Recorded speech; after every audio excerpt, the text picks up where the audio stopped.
खंड 2 अध्याय 47। उस दिन चू वैन ने अपनी माँ से बहुत देर तक बात की। अपनी माँ के जाने से पहले उसने उससे कहा, चू वैन, जब तक मैं जीवित हूँ इस बारे में सपने में भी मत सोचना। उसने चू वैन को तुरंत अपनी नौकरी छोड़ने और ली तुआन से संबंध तोड़ने के लिए मजबूर किया। उसने फोन उसके हाथ में थमा दिया और ली शुन को फोन करने के लिए कहा, लेकिन उसने कहा, अगर मैं अभी फोन भी करूंगी तो मैं सिर्फ यह पूछूंगी कि वह क्या खाना चाहता है। उसकी माँ ने उसे कड़ी नजर से देखा। क्या तुम अब मेरी बात नहीं सुनोगी? झो यून चुप रही, फिर धीरे से बोली, माँ, मैं अब छात्रा नहीं हूँ। उसकी माँ गुस्से में चली गई। अपनी माँ के जाने के बाद झो यून ने कई बड़े गिलास पानी पिया। दोपहर को वह बहुत ज्यादा बोलती रही, गला सूखने तक बोलती रही, फिर भी कुछ काम नहीं कर पाई। चू वैन ने अनुमान लगाया कि आगे उसकी माँ शायद उसके लिए एक नई कंपनी और एक ब्लाइंड डेट ढूंढ लेगी। उसकी माँ एक स्वाभिमानी व्यक्ति थी जो कभी भी दूसरों के सामने रोने या कोसने जैसी बातें नहीं करती थी, और वह लगभग 30 वर्ष की थी। उसके पास जीवन का पर्याप्त अनुभव और वित्तीय स्वतंत्रता थी। उसकी माँ अब उसे पहले की तरह नियंत्रित करने के लिए कमरे में बंद नहीं कर सकती थी। ऐसा सोचते हुए चू वैन को लगा कि दबाव पहले जितना नहीं था। खिड़की के बाहर रात गिर गई थी। चू वैन ने बस ली तुआन को याद किया और सीधे अपने घर चला गया। हो निंग ने दरवाजा खोला। वह भी काम से छुट्टी पर था क्योंकि कंपनी में मरम्मत का काम चल रहा था। हो निंग ने एक पुरानी टी शर्ट पहनी हुई थी। उसने झो यू को देखा और कहा, हमने टेकआउट का ऑर्डर नहीं दिया। झो यू ने अपनी आंखें चौड़ी कीं, फिर हो निंग को एक तरफ धकेल दिया और घर में चला गया। हो निंग पीछे से चिल्लाया, अवैध घुसपैठिए हैं। ली शुन, भागो। कमरा छोटा नहीं था, लगभग 50 वर्ग मीटर। फर्नीचर हवादार तरीके से व्यवस्थित था। फर्श पर कुछ बीन बैग रखे हुए थे और ली तुआन वहीं बैठकर किताब पढ़ रहा था। चू वान आगे बढ़ा और किताब को देखने के लिए नीचे झुका। और पढ़ें। ऐसा लगता है कि यह किताब तुम्हारी है। लाई तुआन ने अपना सिर उठाने की जहमत नहीं उठाई और कहा, क्या तुम्हारे पास यह साबित करने के लिए कोई सबूत है कि यह तुम्हारी है? चू वान ने सोचा, नहीं। उसने अपना हाथ उठाया और उसकी ठुड्डी पर चुटकी काटी। उसके पीछे हो निन्ह ने कहा, क्या तुम दोनों मेरे साथ हवा की तरह व्यवहार नहीं कर सकते? लाई तुआन ने हो निन्ह को देखा। हो निन्ह को उसकी आंखों से एक संकेत मिला। उसने थोड़ा भौहें सिकोड़ी, कुछ कहना चाहता था लेकिन एक पल के लिए झिझका। फिर उसने अपनी चीजें पैक कीं, उन्हें अपने बैग में रखा और बाहर चला गया। जैसे ही दरवाजा बंद हुआ, घर शांत हो गया। झो यून एक और आलसी कुर्सी पर बैठ गया और ली शुन से पूछा, कंपनी की मरम्मत कैसे की जा रही है? ली शुन की नज़र किताब पर पड़ी और उसने कहा, इसे पूरा होने में थोड़ा समय लगेगा। संयोग से बगल की 2 कंपनियां पैसे खो रही हैं। डोंग सियांग ने उनके परिसर को किराए पर ले लिया है और दोनों मिलकर उनका जीर्णोद्धार कर रहे हैं। झो यून, क्या वह एक्सप्रेस डिलीवरी कंपनी पैसे खो रही है? ली शुन ने उसकी ओर देखा। क्या तुम चाहती हो कि यह विफल हो जाए? झो यून, हर दिन वे दरवाजे के बाहर ढेर सारा सामान जमा कर देते हैं। हर बार जब अग्निशमन विभाग निरीक्षण करने आता है तो हमें जुर्माना भरना पड़ता है। फ्लोर पर मौजूद हर कोई उम्मीद कर रहा है कि कंपनी वहां से चली जाएगी। ली शुन ने भौहें सिकोड़ी और किताब को एक नए पन्ने पर पलट दिया। अगले आधे साल में यह पूरी फ्लोर हमारी हो जाएगी। झो यून ने चुपचाप मुंह बनाया। उसे उसका उदासीन और निर्णायक रूप देखना सबसे ज्यादा पसंद था। उस समय वह प्यार भरे शब्दों से भी ज्यादा आकर्षक लग रहा था। उसके हर कदम में आत्मविश्वास प्यार भरे दुलार में बदल रहा था। शांत घर में सिर्फ पन्नों की सरसराहट सुनाई दे रही थी। काफी देर बाद झोयू ने धीरे से कहा, तुम्हारी माँ ने तुमसे क्या कहा? ली शुन, उसने कुछ नहीं कहा। झोयू ने चुपचाप उसकी तरफ देखा। एक पन्ना पढ़ने के बाद ली शुन ने अपना सिर उठाया और मुस्कुराया, तुम्हारी माँ तुमसे कहीं ज्यादा भयानक है। वह इतनी डरपोक बेटी को कैसे पढ़ा सकती है? झोयू असंतुष्ट था। कौन डरपोक है? ली शुन ने कंधे उचका दिए। चू वान ने आगे कहा, मेरी माँ दशकों से शिक्षिका रही है। उनके विचार बहुत रूढ़िवादी हैं। अगर उन्होंने कुछ बहुत कठोर कहा है तो मैं उनकी ओर से आपसे माफी मांगता हूँ। ली तुआन ने फिर से पृष्ठ से अपनी आंखें हटा ली। उनकी अभिव्यक्ति थोड़ी हैरान थी। उसने उसे इशारा किया। चू वैन ने आलसी कुर्सी से उठने का प्रयास किया। जैसे ही वह करीब पहुंची, लाई तुआन ने उसकी कलाई पकड़ ली। वह लड़खड़ाकर उसके ऊपर गिर पड़ी। लाई तुआन ने अपना हाथ उसकी गर्दन पर रखा। चू वॉन ने अपने करीब एक गर्म मर्दाना सांस महसूस की। उसकी आवाज, जो वहां भी थी और नहीं भी, उसके कानों में झुनझुनी पैदा कर रही थी। महाराज, क्या आपको लगता है कि मैं फिर से टोफू बन गया हूँ? वह जानती थी कि वह उसे चिढ़ा रहा था, लेकिन फिर भी उसने नियंत्रण खो दिया। उसका पूरा शरीर अनजाने में उसके साथ सहयोग कर रहा था। वह उसे दुलारता था, हर तरह से उसे नियंत्रित करने की कोशिश करता था। गहरे नीले रंग का बीन बैग उनकी हर हरकत के हिसाब से अपना आकार बदलता रहा और आखिरकार कीचड़ के पोखर की तरह उन्हें पूरी तरह से अपने में समाहित कर लिया। कैनवास में रेत के कण सरसराहट करने लगे और झोयू को लीक सुनने दबा दिया। उसने किताब एक तरफ फेंक दी और उसे चूमने के लिए अपना सिर नीचे कर लिया। जब ली तुआन काम में डूबा नहीं होता था तो हमेशा उससे बहुत खुशबू आती थी। उसने अनुमान लगाया कि उसने दिन में स्नान किया होगा, इसलिए उसमें जवानी की हल्की खुशबू आ रही थी। लेकिन मूंछें अभी तक साफ नहीं हुई थी। चेहरे पर रगड़ने से दर्द हो रहा था। हालांकि अभी दर्द ठीक था।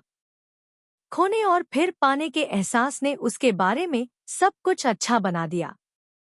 उसे उसके शरीर की सभी खुशबुएं अच्छी लगने लगीं, जैसे अलग अलग सांद्रता की बढ़िया वाइन पीना, कभी कभी सिर्फ नशे में, कभी नशे में, कभी होश में, कभी चक्कर में, पूरी तरह से नशे में। वह किसी भी तरह की खुशबू को स्वीकार करती है, बशर्ते वह निर्माता ली तुआन की ओर से हो। आप क्या सूंघ रहे हैं? उसने उसकी छोटी सी हरकत पर गौर किया, थोड़ा सा उठकर बैठ गया। उनकी नाकें एक दूसरे से सट गईं। तुम्हें भी मेरी खुशबू लेना पसंद था? क्या तुम कुत्ते हो? चू वान ने अपनी असंतुष्टि दिखाने के लिए उसे अपने घुटने से हल्के से धक्का दिया, लेकिन संयोग से वह जगह छू गई जहां धनुष खींचा और तैयार था। ली तुआन ने हल्के से मुस्कुराया, एक हाथ से उसे कसकर पकड़ रखा था, दूसरे हाथ से उसकी बेल्ट खोल रहा था। कुछ ही सेकंड में आसपास के हार्मोन इंडेक्स में बहुत उछाल आया था। चू वैन ने महसूस किया कि बूढ़ा होना बहुत अच्छी बात है। सभी शर्मीली हरकतों को त्यागने में सक्षम होना और केवल चीजों को उच्च दक्षता से करने पर ध्यान केंद्रित करना। उन्होंने अपने शरीर पर जो कुछ भी था सब उतार दिया। एक की त्वचा गोरी थी, दूसरे की त्वचा काली थी। अपनी वासना के कारण वे पसीने से लथपथ हो गए और एक दूसरे को कसकर गले लगा लिया। कुछ देर बाद वे यह पहचान नहीं पाए कि किसका पसीना किसका है। लाई तुआन ने चू वैन की लंबी टांगों को फिर से सहलाया, उसकी जांघों के अंदरूनी हिस्से को रगड़ा, काम करने के लिए तैयार हो गया। उसने तैयारी करते हुए कहा क्योंकि उन्हें फिर से बाधित किया गया था। चू वैन का फोन बज उठा। वह फोन उठाना नहीं चाहती थी, इसलिए उसने फोन के अपने आप बंद होने का इंतजार किया। लेकिन फोन लगातार जोर जोर से बजता रहा और अंततः फोन बंद हो गया, लेकिन लाई तुआन ने उसे बंद कर दिया। वह पलटा, कुर्सी पर लेट गया, हाथ हिलाकर उसे फोन उठाने का संकेत दिया। चू वैन उसके ऊपर रेंग कर आया और जमीन पर पड़ा बैग उठा लिया। आने वाली कॉल गाओ जियानहोंग की थी। झो यून ने उलझन में वापस कॉल किया। एक महिला की आवाज आई। क्या मैं पूछ सकती हूँ कि क्या आप झो यून हैं? झो यून ने कहा, मैं हूँ। क्या मैं पूछ सकती हूँ कि आप कौन हैं? महिला ने कहा, नमस्ते, मैं दूसरे अस्पताल के ऑन्कोलॉजी विभाग की एक नर्स हूँ। क्या मैं पूछ सकती हूँ कि क्या आप मरीज गाओ जियानहोंग को जानते हैं? झो यून ने सीधा होकर देखा। ली जुन जो आलसी कुर्सी पर लेटा हुआ था, ने नजर घुमाई। मुझे पता है, क्या बात है? ऐसा है, आज रात उसकी सर्जरी होनी है और अब तैयारियां पूरी हो चुकी हैं, लेकिन मरीज ऑपरेटिंग रूम में जाने से इनकार कर रहा है। उसने कहा कि वह आपको देखना चाहता है। घर इतना शांत था कि फोन पर आवाज साफ सुनी जा सकती थी। झो यून ने ली जुन की ओर देखा, जिसके हाव भाव अस्पष्ट थे। नर्स ने कहा, देखो, अगर यह तुम्हारे लिए सुविधाजनक हो। झो यून ने कुछ नहीं कहा। ली जुन के आदेश का इंतजार कर रही थी। ली तुआन खड़ा हुआ, नंगा ही उसके बगल वाली मेज पर गया, सिगरेट ली, उसे जलाया और लाइटर मेज पर फेंक दिया। झो यून ने फोन पर फुसफुसाते हुए कहा, ठीक है, मैं अभी वहां पहुंच जाऊंगा। फोन रखते ही घर में फिर से सन्नाटा छा गया।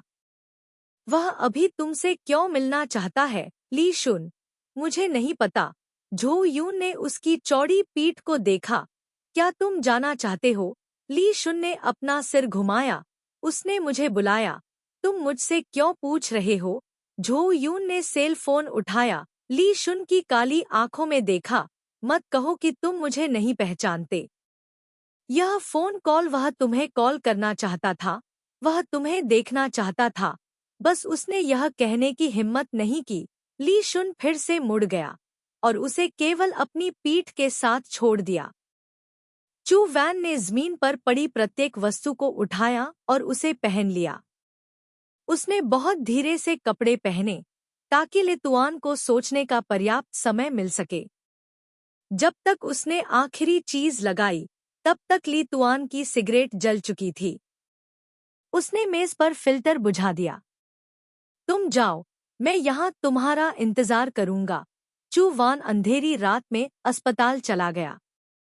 ली तुआन के न जाने का नतीजा उसकी उम्मीदों के मुताबिक ही हुआ। हालांकि इस बार उसने कैट ल्यूक को जाने दिया, लेकिन ऐसा सिर्फ इसलिए किया क्योंकि वह खुद को आजाद करना चाहता था। लीक सुन का व्यक्तित्व बहुत जिद्दी है। उसके दिल में अपने स्वयं के मानक हैं। गाओ जियानहोंग को उसके मानकों से नीचे खींच लिया गया है। लितुआन ने एक बार काओ किएनहांग को मौका दिया था, लेकिन काओ किएनहांग ने उसके दिल को कुचल दिया। लेकिन वह सहनशील व्यक्ति नहीं था। अस्पताल में कीटाणुनाशक की बदबू आ रही थी। झो यून ऑन्कोलॉजी विभाग में गई और उस नर्स को ढूंढ निकाला जिसने उसे बुलाया था। युवा नर्स चू वैन को अस्पताल के कमरे में ले गई। हमने उसे कितना भी मनाने की कोशिश की, उसने सर्जरी करवाने से इनकार कर दिया।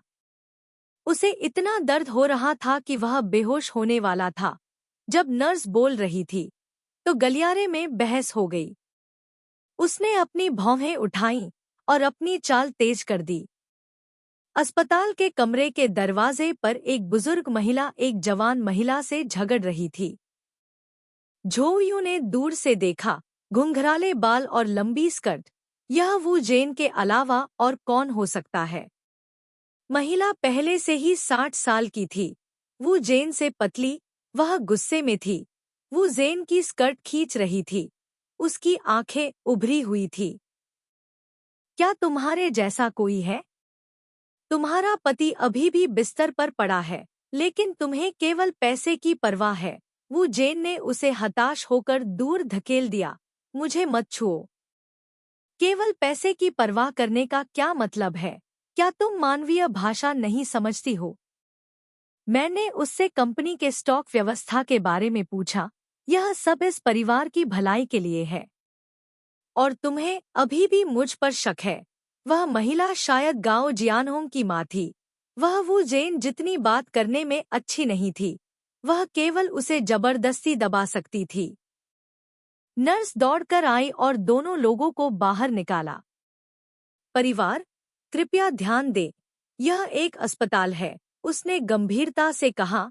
वहाँ अन्य मरीज भी हैं। अगर तुम लोग शोर मचाते रहोगे तो कृपया चले जाओ।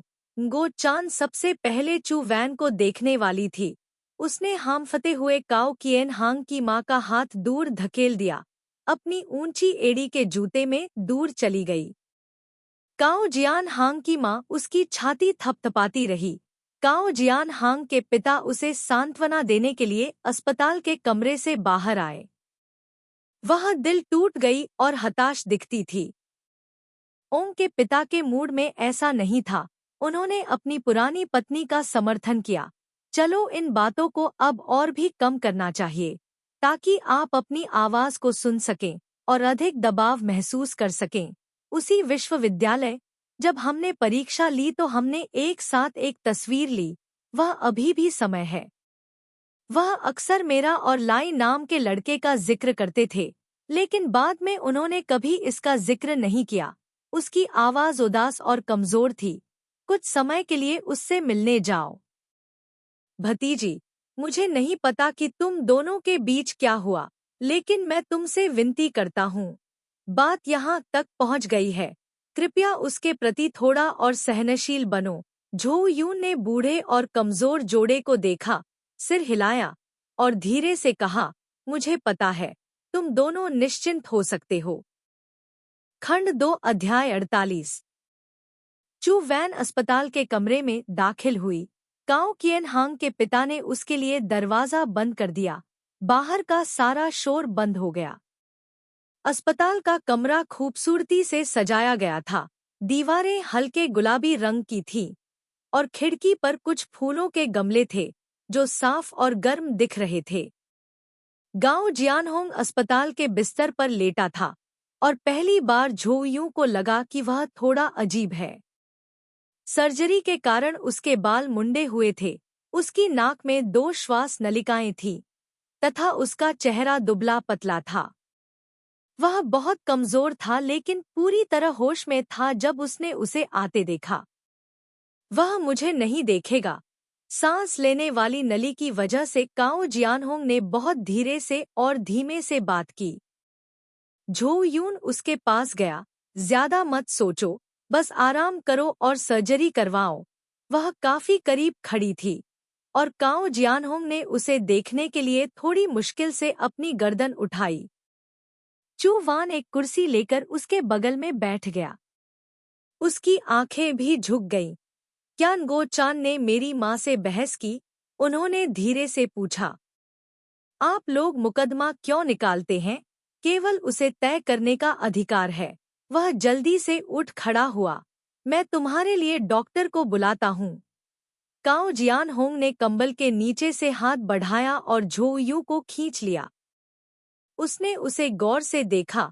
उसका चेहरा पीला पड़ गया था और कठिनाई से कहा, वह अंत तक क्रूर हो सकता है, ताकि अगर मैं मर भी जाऊं तो भी कोई कारण रहेगा। लेकिन अब यह कैसा है? क्योंकि उसके बाल मुंडे हुए थे, काओ जियानहोंग के सिर के ऊपर की नसें साफ दिखाई दे रही थी। उसने दर्द को दबाने की कोशिश की। उसके सिर से बहुत पसीना निकल रहा था। बताओ, अब क्या फर्क पड़ता है? क्या उसने मुझे माफ कर दिया? झो यून ने गाओ जियानहोंग की बाह पकड़ी। थोड़ा शांत हो जाओ। गाओ जियानहोंग ने अपना सिर हिलाया और कहा, उसे मुझे माफ नहीं करना चाहिए। मैं वास्तव में उसे कीचड़ में धकेलना चाहता हूँ, ताकि वह अपने जीवन के बाकी समय के लिए बाहर न निकल सके। खिड़की के बाहर हवा पहले ही तेज हो चुकी थी और अंधेरी रात ने आसमान और धरती को ढक लिया था। गाओ जियानहोंग ने झो यू की कलाई को बहुत जोर से पकड़ लिया। झो यू ने उसे दूर धकेलने की हिम्मत नहीं की, नहीं उसने उसे उत्तेजित करने के लिए कुछ कहने की हिम्मत की। वह बस चुपचाप उसे ऐसे ही देखता रहा। धीरे धीरे गांव जियानहोंग का हाथ ढीला पड़ गया और वह थक कर शांत पड़ा रहा। लेकिन शुरू से ही मुझे पता था कि मैं हार जाऊंगा। मुझे पता था कि मैं उसके खिलाफ नहीं जीत सकता। उसे यह पता था और तुम्हें भी यह पता था। अंत में झो यू ने पूछने की हिम्मत की, तो फिर तुम उससे लड़ना क्यों चाहते थे जब तुम्हें पता था कि तुम जीत नहीं सकते? गांव जियानहोंग ने जवाब नहीं दिया, जैसे कि वह याद कर रहा हो। थोड़ी देर बाद उसने कहा, मैंने झांग शियाओबेई को बताया। झो यून को समझ नहीं आया। क्या? गांव जियानहोंग ने बड़बड़ाते हुए कहा, उस रात मैं नशे में था। मैं बहुत गुस्से में था। मुझे यह भी नहीं पता था कि ली जुन की एक बड़ी बहन भी है। उसने कुछ नहीं कहा। हम उसके लिए बस एक गुच्छा थे। मैं बहुत गुस्से में था। मैंने पहले ही उसके साथ करियर बनाने के सभी अवसरों को छोड़ने का मन बना लिया था, लेकिन उसने बस यूं ही हमें छोड़ दिया। मुझे पता था कि झांग शियाओबेई ली जुन से नफरत करती थी। मुझे यह भी पता था कि वह प्रेस में बहुत से लोगों को जानती थी, इसलिए मैंने उसे फोन किया। मैंने उसे ली जुन के बारे में सब कुछ बताया। मैंने यह भी कहा कि उसने जानबूझकर नेता की बेटी को बहकाया। झो यून उसके बगल में खड़ी थी। अचानक उसने अतीत से कुछ ऐसा सुना जिसने उसे चौंका दिया और चौंका दिया। गांव जियानहोंग ने आगे कहा, जब मैं होश में आया तो खबर पहले से ही हर जगह थी।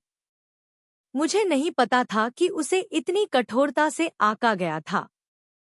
क्या यह जनता की राय से संबंधित था या नहीं? उस समय मैं बहुत डरा हुआ था। वह बकवास करता रहा। उसकी आवाज बहुत धीमी थी, इस बात की परवाह किए बिना कि चू वैन इसे सुन सकता है या नहीं। मैंने इस बारे में किसी को बताने की हिम्मत नहीं की। मैं हमेशा इसे भूलना चाहता था, लेकिन ऐसा नहीं कर सका। मैं हमेशा उस दिन का सपना देखता हूँ जब हम तीनों लाम क्वान कंपनी में जाएंगे। दरअसल उस दिन मैं इतना तनाव में था कि मुझे उल्टी आने लगी, लेकिन तुमने मुझसे पहले ही उल्टी कर दी।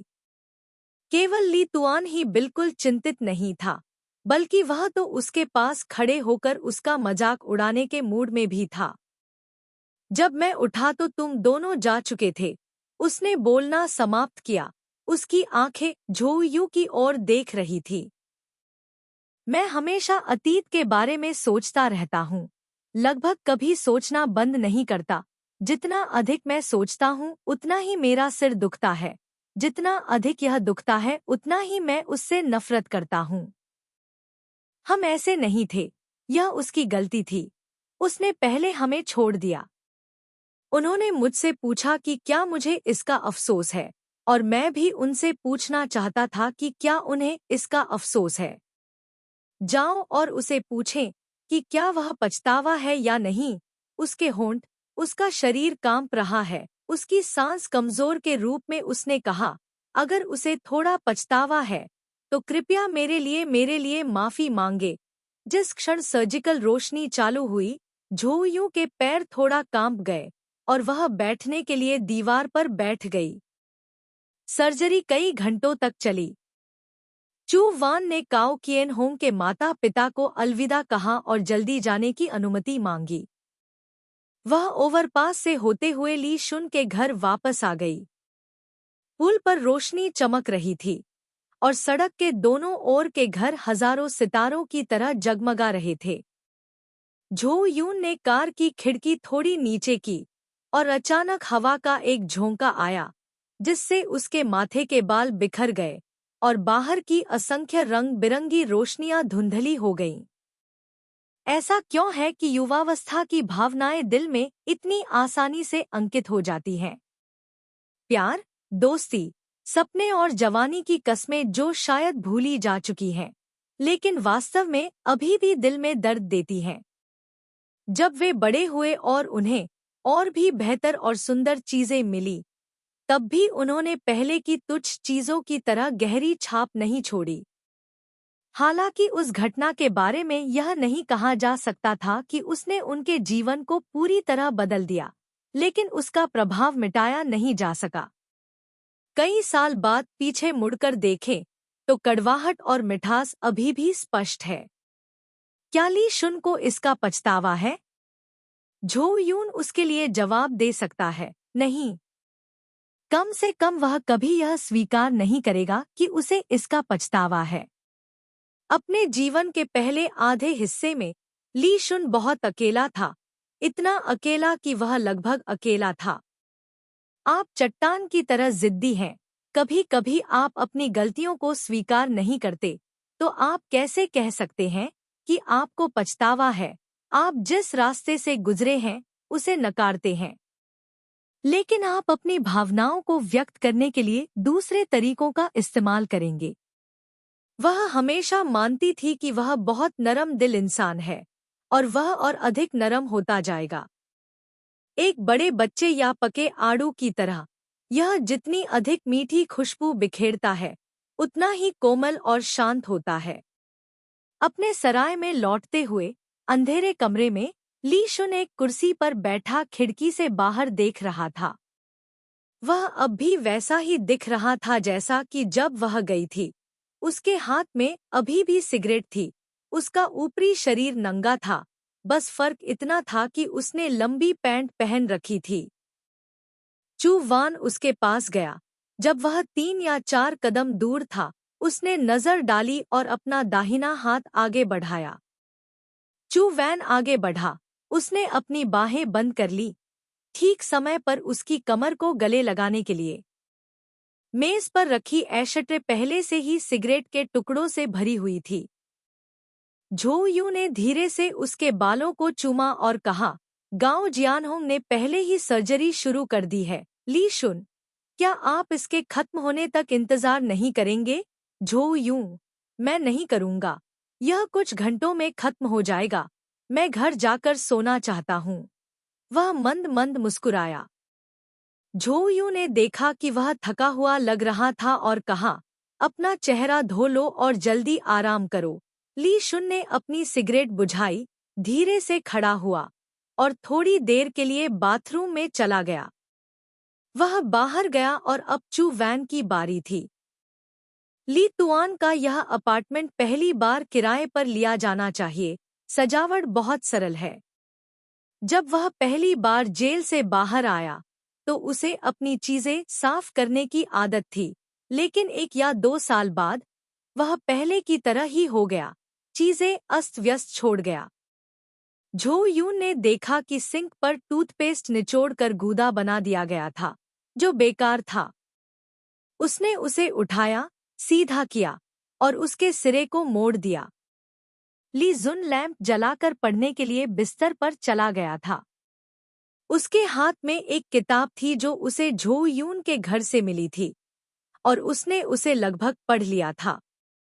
उसने बहुत ध्यान से पढ़ा और उसे पता ही नहीं चला कि चू वान चला गया था। उसे लगा कि यह उसका फायदा था। जो व्यक्ति लंबे समय से अकेला रहता था, उसे हमेशा पता होता था कि अकेलेपन और बोरियत से बचने और खाली समय को दूर करने के लिए क्या करना है। वह चुपचाप उसके बगल में लेट गई, उसके चेहरे के कोने को देखती हुई दूर की सोच रही थी। वह अब बहुत सुंदर लग रहा था, एक पेंटिंग की तरह शांत। तो जब वह बूढ़ा हो गया तो क्या होगा? चू वैन ने कल्पना करने की कोशिश की। एक घमंडी 80 वर्षीय सफेद बालों वाला आदमी, हर बार जब वह अपना मुंह खोलता था तो वह अप्रिय बातें कहता था। लेकिन चूंकि उसने युवावस्था से ही कई महान उपलब्धियां हासिल की थीं, इसलिए उसके आसपास के लोग नाराज तो थे, लेकिन कुछ कहने की हिम्मत नहीं जुटा पाए। लोग उसे नजरअंदाज करते थे और वह भी उन्हें नजरअंदाज करता था। हर रोज वह एक किताब लेकर सुनसान जगहों पर जाता था और उसका आनंद लेता था। यह थोड़ा डरावना लगता था। यूरोपियन और अमेरिकन फिल्मों में जो विकृत बूढ़े लोग लोगों को मारने के लिए पागल हैं, वे सभी ऐसे ही हैं। तुम क्या सोच रहे हो? पता नहीं कब ली शुन ने उसे अपने बगल में लेटे हुए पाया। झो यून ने आज्ञाकारी ढंग से अपना सिर हिलाया। ली शुन को उसके इस तरह रहने की आदत थी, इसलिए उसने नहीं पूछा, शांति से कहा, बस इसे खा लो, सावधान रहो, भविष्य में तुम्हारे स्तन ढीले हो जाएंगे। झो यून ने उसे चुटकी लेने के लिए हाथ बढ़ाया। ली शुन ने उसका हाथ पकड़ा, किताब एक तरफ रख दी और लाइट बंद करने के लिए तैयार हो गई। एक पल में वह उसके ऊपर झुका।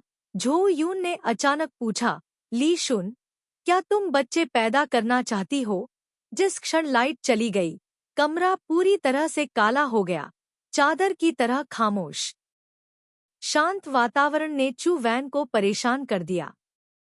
एक क्षण बाद उसने महसूस किया कि ली शुन ने पलटकर देखा। उसकी आंखें धीरे धीरे अंधेरे के अनुकूल हो गईं और उसने उसे अपनी ओर देखते हुए देखा। उसने पूछा, क्या तुम अपनी माँ से निपटने के लिए बच्चे का इस्तेमाल करना चाहती हो? झो यून, इसका उससे कोई लेना देना नहीं है। ली शुन, तो फिर तुम बच्चा क्यों चाहती हो?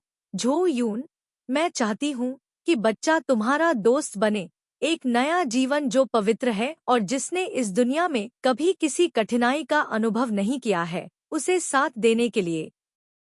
वह चुपचाप उसे बहुत देर तक देखता रहा।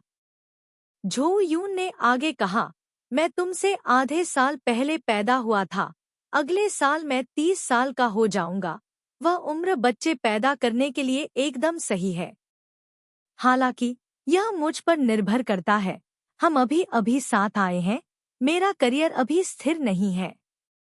ओह ठीक है, हम अभी शादीशुदा नहीं हैं। हम बच्चे के लिए जन्म प्रमाण पत्र नहीं ले सकते।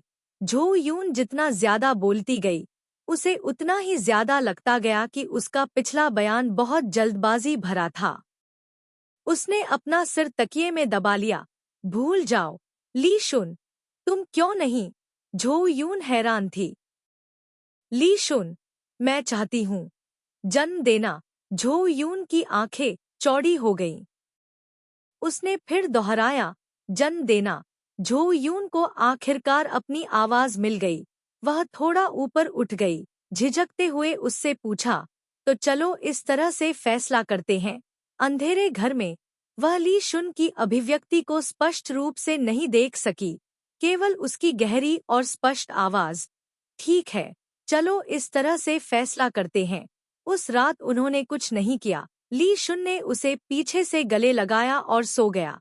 उसे तब तक गले लगाए रखा जब तक कि झो यून का शरीर पसीने से भीग नहीं गया, लेकिन उसने फिर भी उसे जाने नहीं दिया। खंड 2 अध्याय 49। भोर में झो यू को काओ जियान होंग के पिता का फोन आया। फोन पर वह एक बच्चे की तरह रोया, सर्जरी सफल रही, धन्यवाद भतीजी, मैं आपको धन्यवाद देता हूँ। चू वैन अचानक उठा, अभी भी एक अचंभे में, केवल यह जानते हुए कि उसने अच्छी खबर सुनी है और बहुत अच्छा कहता रहा। उसने फोन रख दिया, आंखें नहीं खोल पाई। जब उसने पलटकर देखा तो पाया कि ली तुआन भी जाग रहा था। उसने उसे अभी भी उसी स्थिति में पकड़ रखा था जैसे पिछली रात को था। उसकी आंखें आधी बंद थी और वह उसे देख रहा था। आसमान चमक रहा था, हवा शांत थी, कभी कभी पक्षियों के चहचहाने की आवाज आती थी। चू वान फुसफुसाया, काओ जियान होंग की सर्जरी सफल रही। ली तुआन ने कुछ नहीं कहा, उसका चेहरा अभी भी नींद से भरा हुआ था। चू वान उसकी ओर मुड़ा और उसे गले लगाने के लिए आगे बढ़ा। यह कदम थोड़ा कठिन है क्योंकि लाई तुआन का फिगर लंबा और पतला दिखता है, लेकिन वास्तव में वह बहुत बड़ा है। चू वान ने अपना चेहरा उसकी छाती पर रगड़ा, अपनी आंखें बंद की और कहा, मैंने पहले दस्तावेज देखे थे, इस बीमारी के लिए सर्जरी की सफलता दर बहुत अधिक है। उसने महसूस किया कि उसका सीना थोड़ा कांप रहा था, मानो वह मुस्कुरा रहा हो। इस हरकत से उसका पूरा शरीर जीवंत हो उठा। चू वान ने अपना सिर उठाकर उसकी ठुड्डी को सूंघा, फिर उसे फिर से चुमा। इस चुंबन ने ली तुआन की आत्मा को भी उत्तेजित कर दिया। उसके हाथ शरारती होने लगे। चू वैन के शरीर की ओर बढ़ते हुए उसने उसे और कसकर गले लगाने के लिए कोण बदला। वे पूरी रात ऊर्जा से भरे, एक दूसरे से उलझे हुए, सुबह की कसरत करने के इरादे से सोए थे। इस क्षण में दरवाजा जोर से खटखटाया गया। हो निंग ने जोर से बाहर चिल्लाया, ली एक्सन, जल्दी से उठो। मैंने पहले ही एक रात छोड़ दिया है। यह वह घर है जिसे हमने एक साथ किराए पर लिया है। मुझे इसका उपयोग करने का अधिकार भी है। आप इसे तुरंत अंधेरा कर सकते हैं। क्या आप कल रात गए थे? हो निंग गुस्से में था। इंटरनेट पर। झो यूं, आपने एक होटल का कमरा क्यों किराए पर नहीं दी और आराम किया? एक्सयूएन ने अपने कपड़े बदल दिए। झो यूं ने उससे पूछा, क्या आप भूखे हैं? उसने उसे घूर कर देखा और अपना बैग उठाया। चलो, नाश्ता करने बाहर चलते हैं। फिर कंपनी में जाकर देखते हैं कि चीजें कैसी चल रही हैं। उन्होंने नीचे स्नैक शॉप में जल्दी जल्दी खाना खाया। ली शुन की भूख पहले से ज्यादा बढ़ गई थी। उसने 2 बन्स, अचार की कई प्लेटें, साथ ही एक कटोरी अंडे की चाय का हलवा और एक कप सोया दूध खाया। चू वान ने 8 खजाने वाला दलिया खाया और हो निंग ने तली हुई ब्रेड स्टिक्स खाईं। खाना खत्म करने के बाद झो यू ने बिना ड्राइविंग लाइसेंस वाले 2 लोगों को कंपनी में पहुंचाया। सुबह का व्यस्त समय था। लिफ्ट ऐसे अटकी हुई थी जैसे कब्ज हो गया हो। उन तीनों ने सीढ़ियों से जाने का फैसला किया। नावी मंजिल से शुरू करके गलियारे बेकार सजावट की वस्तुओं से भरे हुए थे। चू वैन ने चलते हुए पूछा, क्या यह हमारी कंपनी का सामान नहीं है? हो निंग ने हल्के से मुस्कुराते हुए कहा, हाँ, डोंग टू डुओंग एक बड़ा प्रोजेक्ट कर रहा है। कंपनी के फ्लोर पर पहुंचते ही गलियारा जीर्णोद्धार की खटपट और गड़गड़ाहट की आवाजों से भर गया। चू वैन वहां आया और डोंग टू डुओंग ने अपनी असली चमड़े की कुर्सी बाहर दालान में खींचकर बैठा दिया। वह अपने हाथ में गुलदाउदी की चाय का बर्तन पकड़े हुए था और अपनी टांगे क्रॉस करके बैठा था। वह बिल्कुल एक पुराने अमीर आदमी की तरह दिख रहा था। चू वान सावधानी से बगल की ओर देखते हुए चला गया। डोंग टू डुओंग ने बगल में 2 कंपनियों के परिसर किराए पर लिए थे और उन्हें जोड़ने के लिए सब कुछ ध्वस्त कर दिया गया था। वर्तमान में कार्यालय को मूल रूप से सजाया गया था। चू वैन को और भी अधिक आश्चर्य हुआ कि डोंग टू डुओंग जैसा कठोर व्यक्ति भी काफी उचित सजावट थीम चुनना जानता था। पूरी कंपनी में एक मजबूत आधुनिक विज्ञान और प्रौद्योगिकी शैली है, जिसमें सफेद पृष्ठभूमि, गहरे भूरे रंग के साथ संयुक्त और अंधेरे क्षेत्रों में चांदी, परिवर्तन की भावना से भरा हुआ, उज्ज्वल और पेशेवर दोनों दिखता है, बेहद शुद्ध। यह निश्चित रूप से डोंग सियांग द्वारा खुद डिजाइन नहीं किया जा सकता था। झो यून ने गुप्त रूप से ली शुन से पूछा, इसकी लागत कितनी है? ली शुन, पैसे की चिंता मत करो। तुम्हें क्या लगता है? झो यून, बहुत उच्च अंत। झांग फैंग एक बड़ा मुखौटा पहने हुए था, कंपनी के इंटीरियर के नवीनीकरण का निर्देशन कर रहा था। झाओ टेंग और गो शिजी को पता नहीं था कि वे कहाँ चले गए थे। मैंने उन्हें जाने दिया। डोंग सियांग ने झो यूं और ली शुन से कहा, आप लोग भी छुट्टी पर हैं। कंपनी की मरम्मत पूरी होने तक प्रतीक्षा करें और फिर काम पर वापस आए। झो यूं ने उनकी प्रशंसा की।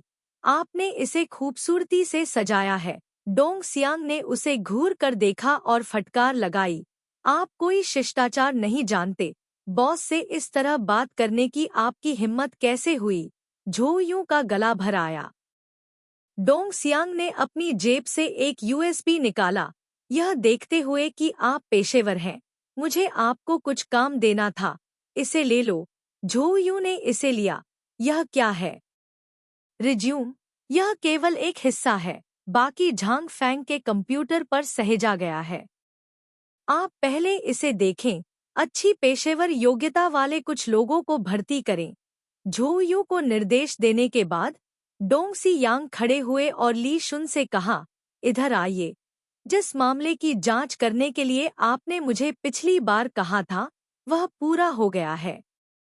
जानकारी है कि हुआ जियांग अब से लगभग आधे साल बाद शुरू होने वाली एक आईटी कंपनी में निवेश करने का इरादा रखता है, लेकिन वे अभी तक निश्चित नहीं है। डोंग सी यांग और ली शुन ने निवेशकों को खोजने पर चर्चा की। चू वैन को धूल भरा दृश्य बर्दाश्त नहीं हुआ, इसलिए वह यूएसबी को सड़क के उस पार शॉपिंग मॉल की कॉफी शॉप में ले आया। यूएसबी में सैकड़ों बायोडाटा थे। चू वैन ने उन्हें कुछ देर तक ध्यान से पढ़ा। वास्तव में बाजार में बहुत सारे उच्च गुणवत्ता वाले रिज्यूमे उपलब्ध हैं। अगर जिस दिन झोयू पहली बार फी यांग कंपनी में आई तो वहां इतने उच्च योग्यता वाले भर्तीकर्ता भी थे, तो यह 1001 रात होगी। एक बार जब उसने अपने काम पर ध्यान केंद्रित किया तो आधा दिन जल्दी ही बीत गया। जब झोयू कर्मचारियों को चुनने में व्यस्त थी तो उसकी मां ने फोन किया। चू वैन ने मोबाइल फोन पर प्रदर्शित नंबर देखा, कंप्यूटर बंद कर दिया। हेलो मां, तुम क्या कर रही हो? काम कर रही हो? तुम अभी भी क्या कर रही हो? मैंने तुम्हें अपनी नौकरी छोड़ने के लिए कहा था और तुम अभी भी इसे एक गुजरती हुई हवा की तरह मानती हो, है न? चू वैन ने अपना चेहरा खुजलाया, उससे सीधे भिड़ने का फैसला नहीं किया। मैं अब घर जाऊंगी, मुझे तुमसे कुछ कहना है। क्या तुम मुझसे फोन पर बात नहीं कर सकती? मैंने तुम्हें घर जाने के लिए कहा था, उसकी मां ने सख्ती से कहा। अगर तुम्हें इस बात का डर नहीं है कि मैं तुम्हारी कंपनी में आकर हंगामा करूंगी, तो तुम वहां रहना जारी रख सकती हो। देखते हैं तब कौन बदनाम होता है। झोयू अवाक रह गई। दरअसल उसे इस बात का डर नहीं था कि उसकी मां कंपनी में आ जाएगी। उसकी मां सिर्फ घर पर ही गुस्सा करती थी और सार्वजनिक रूप से बिल्कुल भी हंगामा नहीं करती थी। लेकिन उसे घर जाकर अपने परिवार को साफ साफ बता देना चाहिए। वह इस मामले को हमेशा ऐसे ही नहीं चलने दे सकती थी। ठीक है, मैं कल घर जाऊंगी, चू वैन ने वादा किया। फोन रखते हुए चू वैन ने गहरी सांस ली और सोफे पर झुक गया। उसने खिड़की से बाहर साफ आसमान की ओर देखा। आकाश धीरे धीरे काला पड़ने लगा, सूरज पश्चिम में डूब गया, बादल क्षितिज पर सुस्ती से तैरने लगे। वह नहीं जानती थी कि ली तुआन और डोंग तु डुओंग को कितनी देर तक चर्चा करनी होगी, इसलिए उसने उसे परेशान करने के लिए फोन नहीं किया, केवल उसे एक टेक्स्ट संदेश भेजा। कंपनी में बैठने के लिए कोई जगह नहीं थी, इसलिए डोंग तु डुओंग ने खुद को एक्सप्रेस डिलीवरी कंपनी की लॉबी पर कब्जा करने के लिए मजबूर किया। वह ली शुन से हुआ जियांग समूह के हालिया निवेश इरादों के बारे में बात कर रहा था। मैंने सुना है कि कई कंपनियां हुआ जियांग को सभी तरह के उद्योगों में तलाश रही हैं, जैसे मनोरंजन, सेवाएं, वित्त, प्रौद्योगिकी। वे जो चाहे कर सकते हैं, आपके दुश्मनों सहित। जल्दी या बाद में कैट ल्यूक को राज्य प्रतिभूति आयोग द्वारा अनुमोदित किया जाएगा। शायद अगले साल वे सूचीबद्ध होंगे। उनका शुरुआती बिंदु हमसे अधिक है, इसलिए वे हुआ जियांग को शेयरों में निवेश करने के लिए आमंत्रित करना चाहते हैं। ली शुन ने उदासीनता से कहा, ओह डोंग तु डोंग, इसलिए मुझे समझ में नहीं आता कि तुम दोनों ने मुकदमा क्यों वापस ले लिया। मैं झोयू के बारे में समझ सकता हूँ, लेकिन मैं तुम्हें नहीं समझ सकता। ली शुन ने खुद का मजाक उड़ाया। वास्तव में मैं भी अब खुद को नहीं समझता। डोंग तु डोंग कुछ कहने ही वाला था कि ली शुन का फोन अचानक वाइब्रेट हुआ। उसने उसे देखने के लिए निकाला। यह झोयू का संदेश था। मैं पहले घर जाऊंगा। मैंने कंपनी के ईमेल पर कई संभावित रिज्यूमे भेजे हैं। मुझे कल घर जाना है। मैं जल्दी ही वापस आ जाऊंगा। ली शुन ने जवाब में लिखा, ठीक है। डोंग सियांग निवेश के बारे में बात करना जारी रखता है, लेकिन जितना अधिक वह बात करता है, उतना ही ली शुन थोड़ा असहज लगता है। क्या हुआ? डोंग टू डोंग ने पूछा। लितुएन ने अपना सिर हिलाया। चू वैन के टेक्स्ट संदेश में 2 शब्द घर जाओ उसके दिमाग में आते रहे। इससे उसे उस साल का वह दिन याद आ गया जिस दिन वे अलग हुए थे। उस दिन उसे भी घर जाना था। उसने भी उसे धीरे से बताया कि वह अब की तरह जल्द ही वापस आ जाएगी। लितुआन ने धीरे से उसका कॉलर खींचा। डोंग टू डोंग ने पूछा, आखिर में क्या हुआ? कुछ नहीं, चलो आज यहीं रुकते हैं, हम कल सुबह जारी रखेंगे। लीक सुन ने भौहें सिकोड़ी और धीरे से डांटते हुए खड़े हो गए। ये लानत के बाद के प्रभाव। झो यून जाने के लिए अपना सामान पैक कर रही थी। उसने लंबे समय तक रुकने की योजना नहीं बनाई थी, इसलिए वह केवल 2 सेट कपड़े लाई थी जो वह आम तौर पर पहनती थी। दरवाजे पर जोर से दस्तक दी गई। झो यून को तुरंत पता चल गया कि लीक सुन आ गया है। उसके खटखटाने का तरीका बाकी सभी से अलग था। आवाज सामान्य थी लेकिन लय अधीर लग रही थी। आवाज तेज थी जैसे कि वह बात कर रहा हो, लोगों से जल्दी से दरवाजा खोलने का आग्रह कर रहा हो। झो यून ने दरवाजा खोला। लीक सुन सीधे घर में चला गया जैसे कि वह गश्त कर रहा हो। झो यून ने पूछा, तुम यहाँ क्यों हो? क्या तुमने डोंग सी यांग के साथ चर्चा कर ली है? हो गया। उसने चारों ओर देखा। उसकी नजर उस सूटकेस पर पड़ी जिसे चू वान पैक कर रहा था। तुम्हें वापस आने में कितना समय लगेगा? चू वैन, मुझे अभी तक पता नहीं है, उसने व्यंग्य किया। चू वैन, मैं जल्द ही वापस आने की कोशिश करूंगा। लाई तुआन ने उसकी ओर देखा। क्या समय जल्दी है? चू वान अवाक रह गई। उसने बहुत देर तक सोचा और आखिरकार उसे उसके अजीब भाव का एहसास हुआ। वह उसके पास गई और अपनी कोहनी से उसे धक्का दिया। क्या तुम मुझे जाने नहीं दे सकते? उसने जिस तरह से चिढ़ाया वह थोड़ा अस्पष्ट था। ली जुन की अभिव्यक्ति अभी भी ठंडी थी लेकिन उसका चेहरा चुकंदर की तरह लाल था। ली जुन ने उसकी टालमटोल भरी निगाहों को देखा और आखिरकार संतुष्ट हो गया। उसने उसकी बाह खींची, घूमा और उसे मेज पर दबा दिया। झो यू चौंक गई और उसके तुरंत बाद ली जुन ने अपने कपड़े उतारने शुरू कर दिए। वह घबरा गई और बोली, तुम क्या कर रहे हो? लीक सुन, जन दो। उसने केवल 2 छोटे शब्द कहे और सफलतापूर्वक उसके शरीर पर आग लगा दी। उसने शिकायत की कि वह अपनी शर्ट के बटन खोलने में बहुत समय ले रहा है, इसलिए उसने उसका हाथ दूर धकेल दिया और खुद ही बटन खोल दिया। उसने धीरे से उसे याद दिलाया, अब कोई यहाँ आकर फोन नहीं करेगा, है न? ली शुन, बस अपने कान ढक लो, फोन का जवाब मत दो, परवाह मत करो कि कौन आता है। जब वह कपड़े उतार रही थी तो उसने मेज पर रखी चीजों पर नजर डाली। यह क्या है? झो यून ने अपने कपड़े एक तरफ फेंके और कहा, यह एक इलेक्ट्रॉनिक मेडिकल रिकॉर्ड है जिस पर मैं तब से शोध कर रही हूँ जब मैं अमेरिका में पढ़ रही थी, लेकिन कुछ समय के लिए रुक गई थी। मैं इसे तुम्हें देने से पहले कुछ समायोजन करने जा रही थी, यह देखने के लिए कि क्या यह तुम्हारे लिए मददगार होगा। ली शुन ने कागज के कुछ टुकड़े उठाए और उन्हें पलटते हुए अपना सिर नीचे करके झो यून की छाती को हल्के से चाटा। चू वैन को उसने इतना उकसाया कि उसका पूरा शरीर शिथिल हो गया। मेज पर पड़ा उसका आधा शरीर अनजाने में नीचे खिसक गया।